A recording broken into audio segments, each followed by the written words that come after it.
అన్ని రకాల వస్త్రాలపై up to 66% of. ఏపీలో సూపర్ 6 హామీల అమలుపై డైలాగ్ వార్ నడుస్తోంది. సూపర్ 6 హామీలపై ప్రశ్నిస్తే ఇష్టం వచ్చినట్లు మాట్లాడుతున్నారని మాజీ మంత్రి బొత్స ఫైర్ అయ్యారు. ఇచ్చిన హామీలను అమలు చేయలేని వారి సంగతి ప్రజల్లోనే తేలుస్తామన్నారు.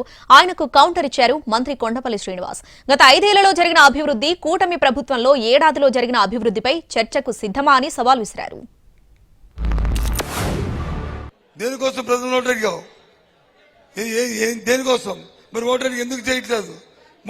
మాట ఇచ్చి మాట నెరవేర్చడం ఏమంటాం? మోసగారులు కాదా? దగాకోరులు కాదా? వీళ్ళు చేసింది కాదా? వీళ్ళు ప్రజాస్వామ్యంలో వీళ్ళు ఒక్క రోజైనా ఒక క్షణమైనా వీళ్ళు పరిపాలించే హక్కుకి ఉన్నదా? ఈ విషయాన్ని ప్రజల ముందు తెలుసుకుందాం. మాకు అభ్యంతరలే. ప్రజలు తెలుస్తారు ఎవరు తాట తీస్తారో, ఎవరు మక్కలు కొడతారో, ఎవరు నాలుగు మందాలో ప్రజల దగ్గర తెలుసుకుందాం రమ్మని చెప్తున్నాం. బొత్స సత్యనారాయణ గారు చెప్పడంలో చాలా బాగా చెప్పారు. ఏదో రాంగ్ మెసేజ్ పబ్లిక్ ఇస్తున్నారు. 5 ఏళ్ల కాలంలో వాళ్ళు అసలు ఏం చేశారు? వాళ్ళు ఎలక్షన్ ప్రామిస్ నెరవేర్చామని అంటున్నారు. ఏమి నెరవేర్చారు? అసలు 5 ఏళ్లుగా కనీసం గ్రామీణ ప్రాంతంలో ఒక తట్ట ఇసుక మట్టిని ఎత్తారా? కనీసం ఒక చిన్న సీసీ రోడ్ వేసుకోగలిగారా?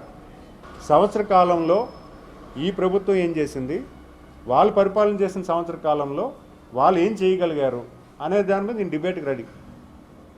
వాళ్ళు రాగలుగుతారా?